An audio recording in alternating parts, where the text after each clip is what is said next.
Listen, O heavens, and I will speak, and let the earth hear the words of my mouth.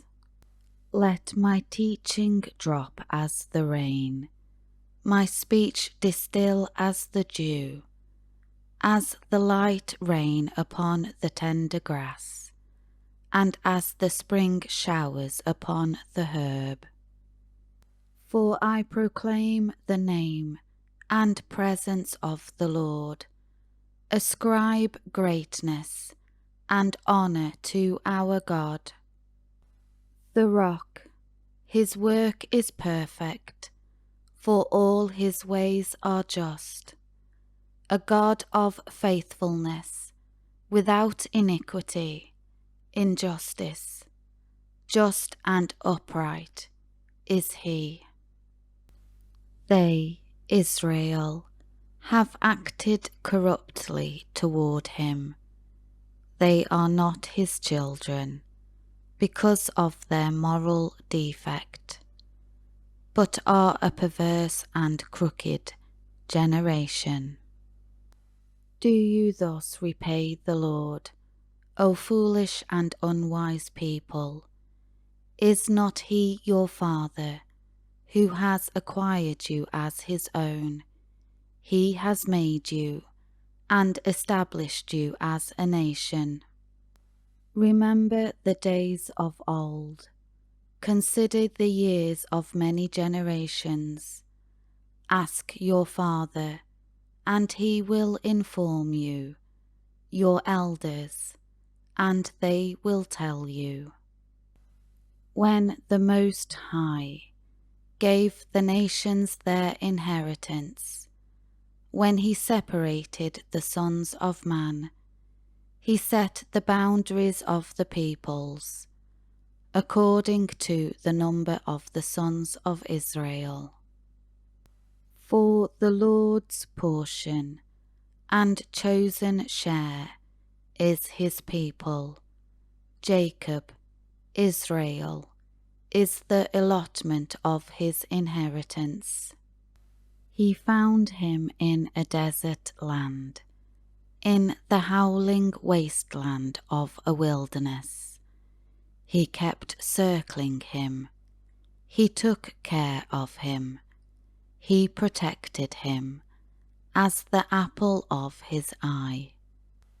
As an eagle that protects its nest, that flutters over its young, he spread out his wings and took them.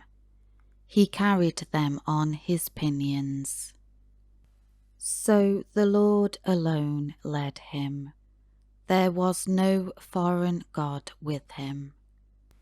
He made him Israel, ride on the high places of the earth, and he ate the produce of the field, and he made him suck honey from the rock, and olive oil from the flinty rock, butter and curds of cows, and milk of the flock, with fat of lambs and rams, the breed of Bashan, and goats, with the finest of the wheat, and you drank wine, the blood of grapes. But Jeshurun, Israel, became fat, and kicked at God. You became fat, thick, sleek, and obstinate. Then he abandoned God, who had made him, and scorned the rock of his salvation. They provoked him to jealousy with strange gods, by denying him the honour and loyalty that is rightfully and uniquely his, and with repulsive acts they provoked him to anger.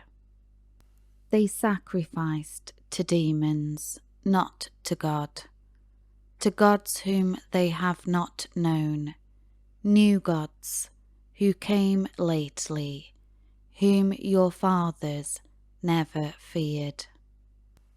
You were unmindful of the rock who bore you, and you forgot the God who gave you birth. The Lord saw it and rejected them out of indignation with his sons and his daughters. Then he said, I will hide my face from them. I will see what their end shall be, for they are a perverse generation, sons in whom there is no faithfulness. They have made me jealous with what is not God. They have provoked me to anger with their idols. So I will make them jealous with those who are not a people. I will provoke them to anger with a foolish nation. For a fire is kindled by my anger, and it burns to the depths of Sheol, the place of the dead, the netherworld.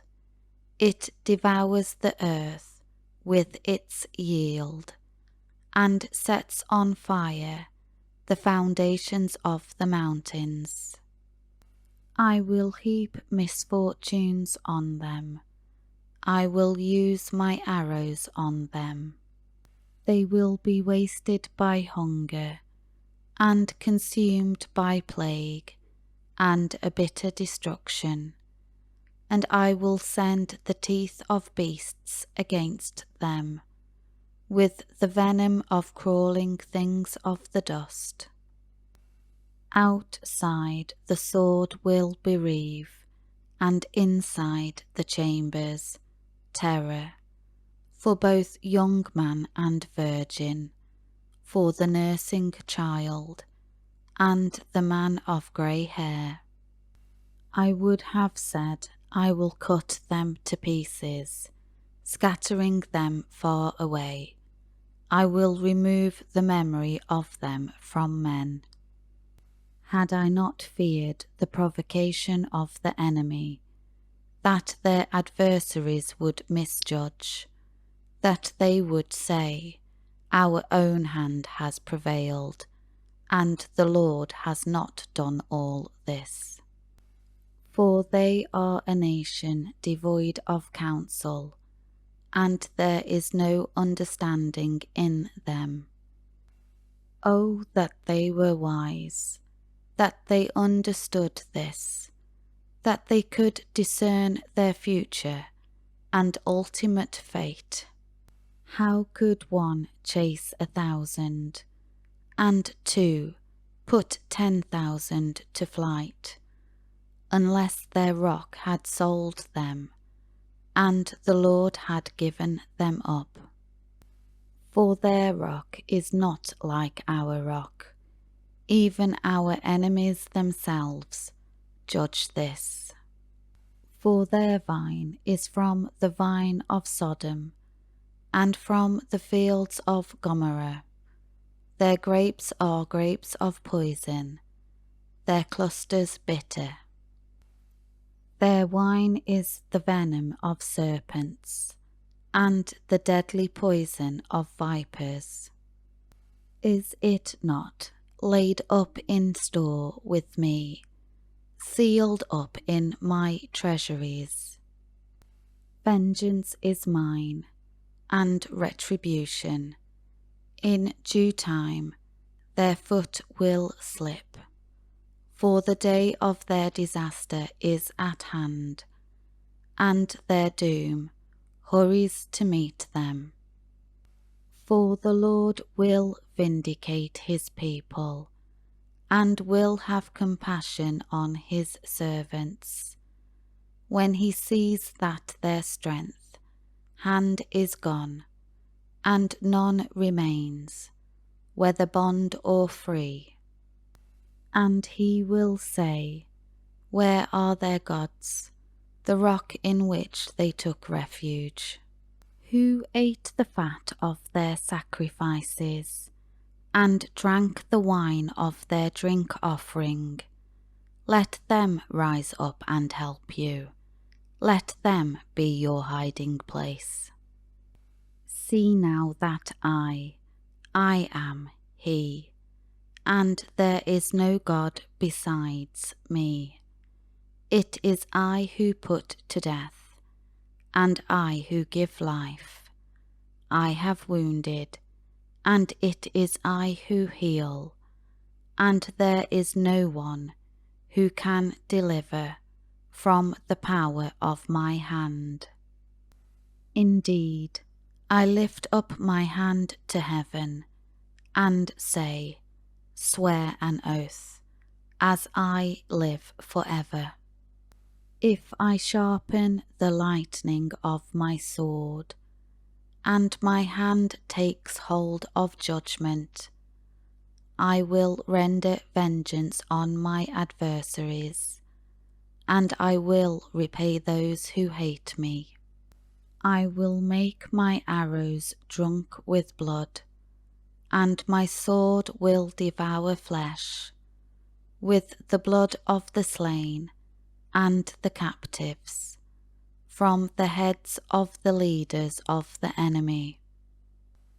Rejoice, O nations, with his people, for he will avenge the blood of his servants, and will render vengeance on his adversaries, and will atone for his land and his people.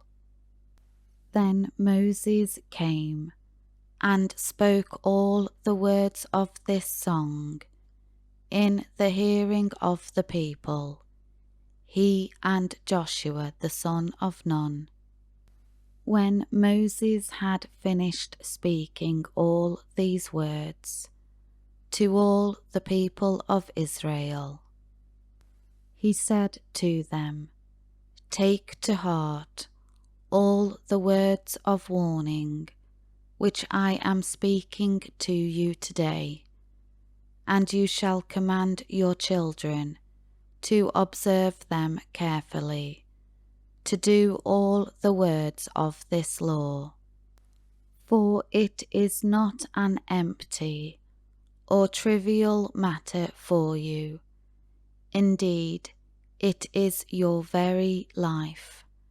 By honouring and obeying this word, you will live long in the land which you are crossing the Jordan to possess.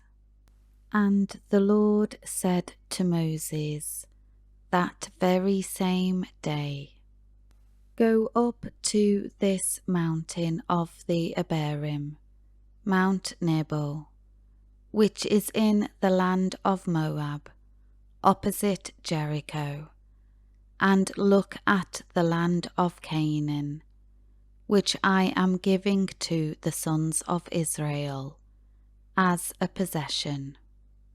Then die on the mountain which you climb, and be gathered to your people in death, just as Aaron your brother died on Mount Hor, and was gathered to his people. Because you broke faith with me among of the sons of Israel, at the waters of Meribah Kadesh, in the wilderness of Zin, and because you did not treat me as holy among of the sons of Israel. For you shall see the land opposite you from a distance, but you shall not go there into the land which I am giving to the children of Israel.